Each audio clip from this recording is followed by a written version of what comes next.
Yo guys, what is going on? Blossom is back and welcome back to another episode of Top Drive. Now today will be very special, a very special version of what can you get from that pack. Instead of having 5 different tiers of cars where I feel indifferent about, cars that I really like, cars that I kind of like, cars that I kind of hate, cars that I really don't like, I'm gonna keep into the spirit of kind of the love me not kind of vibe. Also, shout out to the thumbnail. I was really proud of making that. I don't know why, because the fact that I could find that the Porsche GT3 RS, which is a car that I love very much, actually was the actual age of 18. See, initially I actually wanted the Charger to be like, you know, the thumbnail car for Loves Me Love Me Not for this series, because you know, like I always usually do the same kind of design language for the thumbnail. But then I realized, wait a minute, if I'm gonna do the Tinder style kind of special thumbnail and I put the Charger, that Charger is gonna be less than 10 years old. That's gonna be sus. So yeah, dude, I'm really happy that a car that I really love in that GT3 RS is actually 18, so that's cool. Also, I don't know, man, I feel kind of old saying this, but 18 just feels kind of old to me. I mean, kind of young to me now. I'm 23 now, man. I started doing this when I was 17. Time flies. Time actually flies. But basically, guys, for today's very special episode, I only have 2 tiers. I love it not. That's it. Cars that I will put in I love it are basically cars that I will keep in my garage that I would lock. Cars that I don't love are cars that I would just pretty easily fuse away. Now, I want to take away bias from this, because like there are cars like this Aston Martin V8 Vantage, which like obviously I love it, but like from an intermediate player standpoint, or even an advanced player standpoint, I feel like advanced players, you kind of just collect everything because you have already collected all the good stuff and you have nothing else to collect. So that's why you collect the bad stuff. You know what I mean? So like, but for example, like the Aston Martin V8 Vantage, like it's bad. it's not good. It's not horrible, but it's more like you gotta draw the borderline somewhere, right? Some cars have more positives, some cars have more negatives, and the Aston Martin, if you take away my Aston Martin bias, is actually a car with more negatives in my opinion. So like, I'm gonna take away my bias. I'm gonna take away my bias from this. So I love it not. Basically, I'm gonna put my feet in the shoes of your regular intermediate player, or even your regular beginner player who might be scrambling for fused material, who might be or maybe he doesn't want too much on his plate because he already has like 2 or 3 or 4 Ultras that he already wants to max. So I'm gonna put myself in that shoes. Okay, obviously if you are a collector, then you're just gonna collect everything, or if you're an advanced player, you're just eventually gonna collect everything anyway. So this is going to be in like an intermediate or beginner standpoint player kind of viewpoint. Okay, so starting us off is going to be the A-Bar 500 R3T. Now I got nothing but good things to say about it. Basically, like if I had to boil this tier list, because it's a special video and there are only 2 tiers, if I had to boil it down to the true basics, it's really just what car brings more value, more positive than negative. That's basically it. If it brings like 51% more positive, I'm gonna put it in I love it. And the A-Bar 500 brings a lot more than 51%. It's a fantastic car. Amazing handling, off-road tires, and it's also very light. MRI on the car is actually very impressive at 86 according to Top Drives Club. But of course, the top speed is kind of non-existent. That being said though, it is definitely a car where I feel like they're definitely a lot more positive than negative. Now, the Acura NSX, I'm going to put it in I love it as well. For an RQ53 car, it just handles really well. And I just respect that. It also has ABS, but it does lack traction control. The 0 to 60 isn't the strongest thing in the world, but at least it's way under 6 seconds. I think 6 seconds is kind of like where you draw the line. Well, actually, for a low ground clearance performance tire car, I think 5.5 seconds is really where you draw the line. But we have 5.2 is still weak though, but 85 is very strong. It is a 90s car, and I'm going to say that it carries more positives than negatives. Now, the Aston Martin V8 Vantage is a tough one. I'm going to put it in I love it not. I do love my Aston Martins on a personal standpoint. I do love the car. The thing about the Aston Martin Vantage, and I've said this many times, I love Aston Martin, but the problem with Aston Martin in Top Drives is that they are low ground clearance versions of Bentleys. They are these like hybrid cars, but they don't have any standout stat. Like 4.9 for a 0 to 60, not good, not bad. 82 handling, I would say is more bad than anything. I mean, compare it to a car in the NSX, 2 RQ cheaper, 3 more handling, right? And the MRI on the Vantage, 73. That's Subaru numbers. That's not very good. Top speed, it's not good. It's not bad. I would say maybe it's better on the high end, but it doesn't really matter when you have 73 MRI. So honestly, I think it's more on the negative side. Now, next up is the BMW M3. Now, trust me, man, I love myself an E36, okay?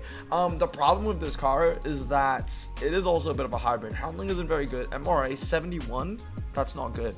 5.4 for 0 to 60 for, 52 RQ for a medium ground clearance car is not bad, and that's the other thing. It's medium ground clearance, but I love it not. I love the car in real life. I do. But like at the end of the day, when I was going to make this video, I had to, challenge myself with the question, am I going to make it a personal video where it will be less informative, or should I make it an unbiased video where it will be more informative towards the intermediate and the beginner player? So I'm deciding to go unbiased over here. So as much as I love that Vantage in the M3, I love it not. Next up is the BMW X3 xDrive. It is a SUV that doesn't handle. I mean, it's the same thing with the Pathfinder. I don't love them. Next up is the Lotus Elise SC. Now, this is an interesting one because the Lotus Elise SC isn't like a good car by any means. Like 86 handling for RQ62 is not that good. I mean, there are so many ultra rares now with 87, 88, 89, 90, where 86 just isn't, like 86 is kind of like the cutoff point for what makes good good and what makes bad bad. Because 86 goes up to 95 and then 87 goes up to 97. You get what I mean? Like 86 doesn't go up to 96. Like you get a +9.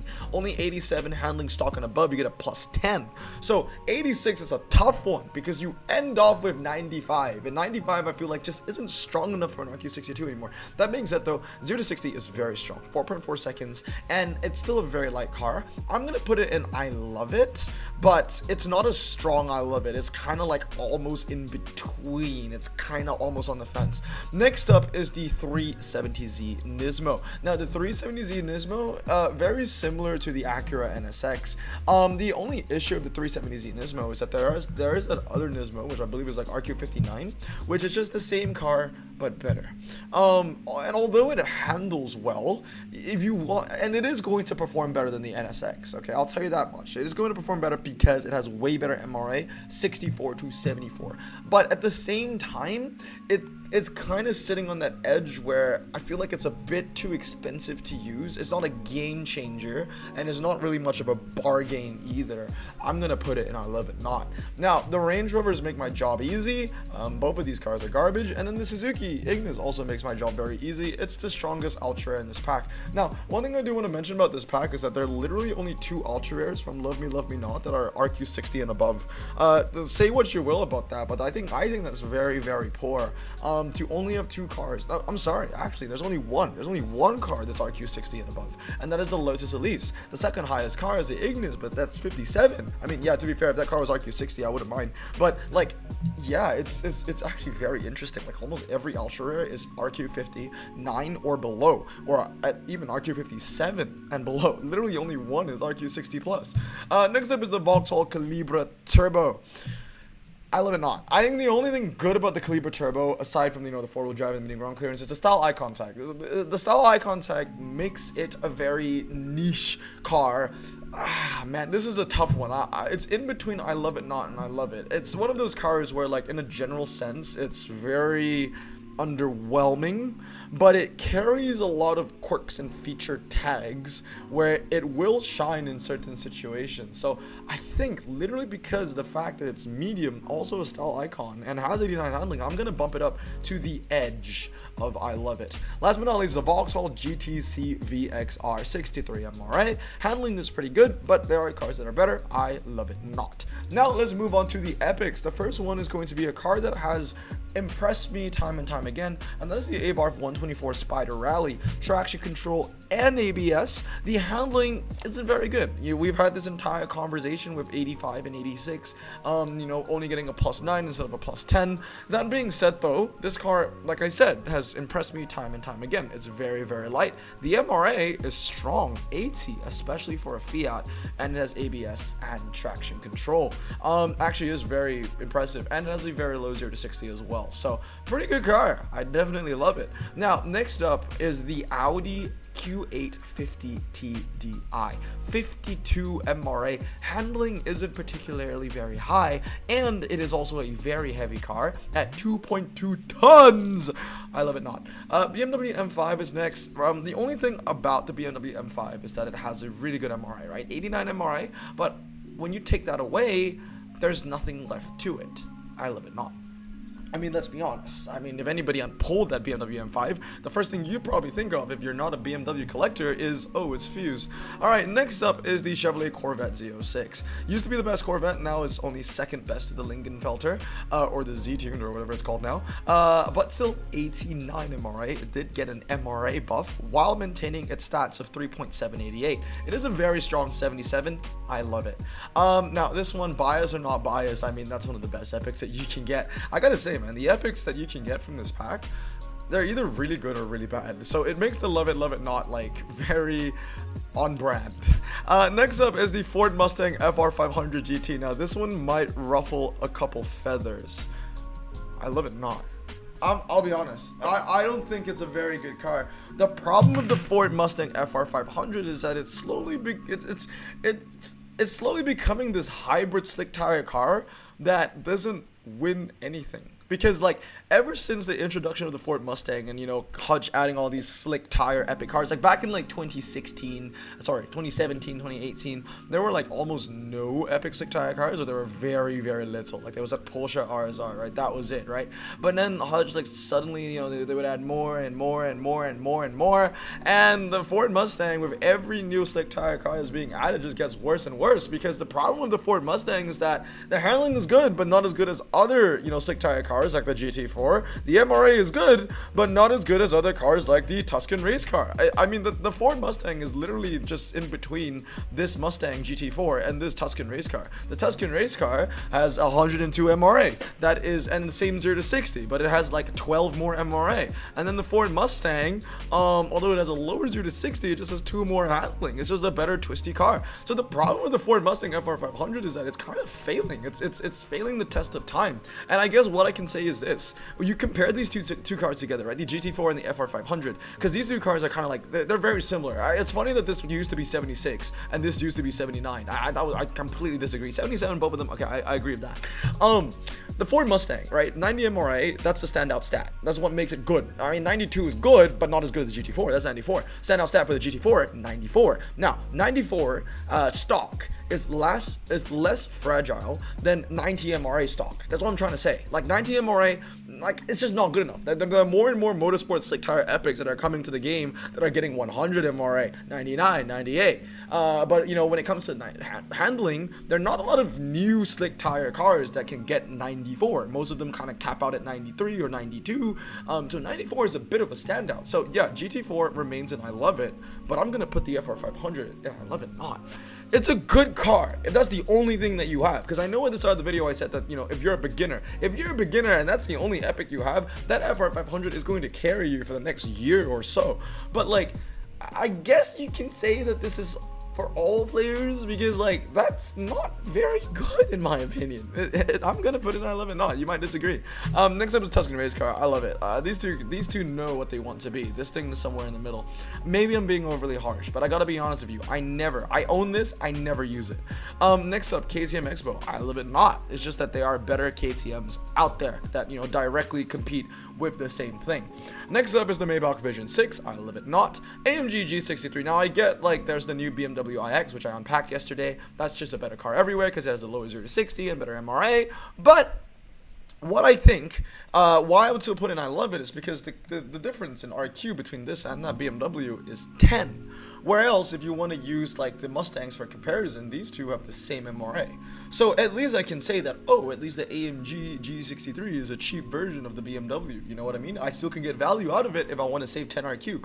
I can't really say that for the Mustangs. I can't really, it's very hard for me to defend the FR500 unless it's the only car that you have, or one of the only few cars that you have.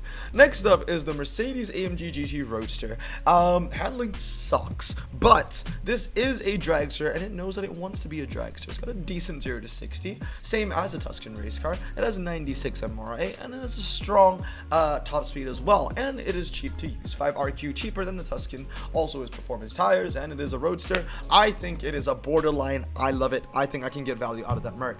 Now, next up on the list is going to be the C63 AMG. It's got a very low 0 to 60 for medium ground clearance. It is a saloon and it handles relatively well. I'm actually going to put it in I love it. It is going to be borderline I love it though. Like, it's like very close to I love it not. not, but it just has slightly more positives. Main thing, low 0 to 60, decent MRA 83, and medium ground clearance, as well as a saloon with performance tires. Next up is the Bluebird. The Bluebird, I love it. And of course the 911 GT3. Now the 911 GT3 is an interesting one because I freaking love this car. It is the thumbnail for this video for a reason. It has very good MRA, 99, very good handling, 99 handling. MRA is okay, 83. 0 to 60 I would say is slightly on the weaker side for a 70 plus performance tire car with a low ground clearance. It is also relatively light, but not too light, coming in at 1,360 kilograms. The tough thing about this is that there's so many epics now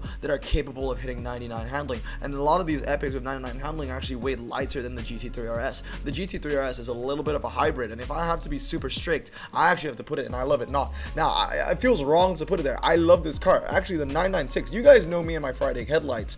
It is my favorite generation of 911. Like, I love that Porsche to death. But like I said, I'm gonna be unbiased and I'm gonna be true to my word. I don't think it's a very good epic. It's decent. It'll get you a little bit of value, but there are better options to use. Like, if you are, once again, it's very similar to the Mustang. If you don't have a lot of epics, and those two cars are gonna be very useful for you. But if you have options, or if you want to look for better options, the 911 GT3 may not be the best suit. Next up is the 911 GT3 RS. Now, this is a car where it used to be one of the best cars in the game. It used to be the only epic with 100 handlings when you maxed it out. Now it's like a dime a dozen. That being said, though, it is still a very strong car. It is basically just a better version of the GT3 RS. Gets 100 handling, slightly better MRA, slightly lower 0 to 60, slightly higher top speed. Actually, it's the same MRA, but, you know, by every other metric, it's a very good car. Traction control and ABS, where the GT3 RS actually lacks traction control. I'm gonna put this in I love it. These two cars are very close though. Like, this is kind of like at the top of I love it not, and this is at the bottom of I love it.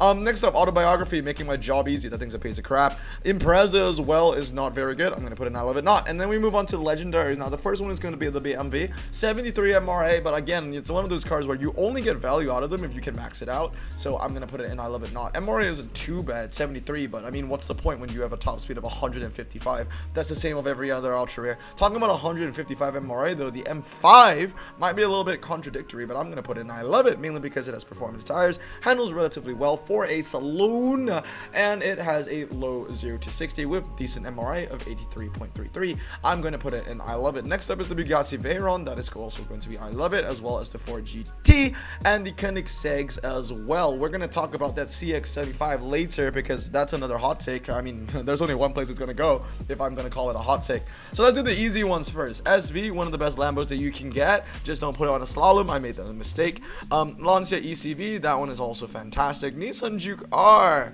I'm also gonna put it in I love it, mainly because, you know, it's an SUV, performance tires, and one of the best ones at that. Handles really well with a low 0 to 60. Opel Kadett is a very strong car. Pagana's on the F. I'm gonna leave it there too for a little bit. 911 GT3, one of the best hybrid RQ83s in my opinion, has 92 MRA, 92 handling, all for the cheap RQ of 83, decent 0 to 60.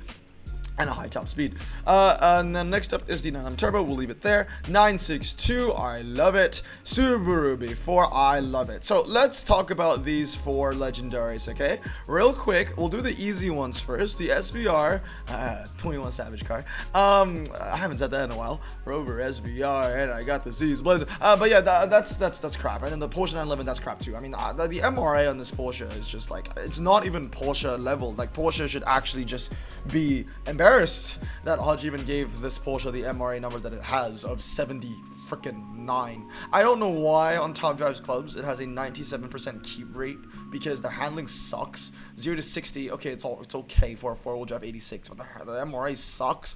It's not a good car, man. All right, now next two I want to talk about. First one is Pagani's on the F. Now the issue with the Pagani's on the F is this: our Pagani is becoming a little bit too basic.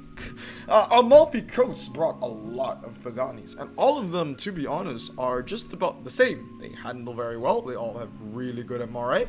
All of them being at 100. They all have over 200 miles per hour for top speed. So is the Zonda F even that good if there are so many options now? Here's the thing, I like to either go incredibly high or incredibly low. Being in the middle usually is a bit of a hindrance, because most people would either want to go very high in some cases where they will, or go low in some cases to save RQ so they can go high in other places. You're not gonna go and run, an RQ10 if you want to make space for an RQ84, right? If you can run if you have to run an RQ10, then you want to make sure that you're running space for an RQ99 or an RQ100. So that's an interesting one. The Zonda F is a legendary where I feel like you would get value, but only if you really had to max it out. I'm going to put it, and I love it not. Last but not least is the Jaguar CX-75. Now, I think a lot of people will disagree with me on this one, but it's the Jaguar CX-75 is literally just a walking reason on why I didn't have a lot of faith in the Lotus Avia.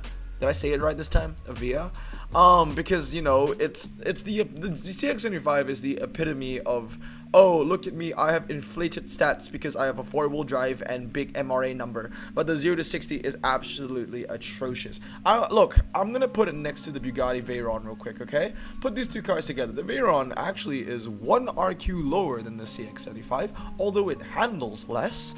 It has, almost similar MRA of over 100. The 0 to 60 difference is by half an entire second, and the top speed difference is by an entire 33 miles per hour. And you're telling me that the Jaguar is 1 RQ more? Not to mention that the Veyron isn't even the best Veyron out there. The 97, then he'll compare with the Veyron SS, which is a better car with even stronger MRA, with a higher top speed. I love it not. I'll be honest, I don't think that the CX-75 deserves to be 97. I think it should be a 95. I think it'll be good at a 95.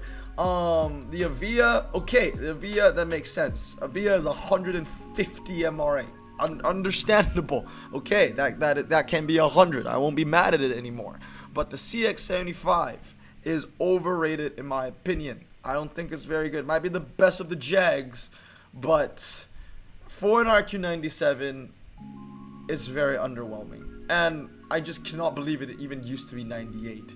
But anyway, guys, that's going to be it for today. In the end, as you can see, it's actually almost very 50-50. There are more cars that I actually end up liking or loving than cars that I don't. So I guess you can say that this is a slightly better pack than a bad one. But anyway, guys, that's going to be it for today. I hope you guys have a great day. Remember to stay safe, wash your hands, and blossom out. Peace.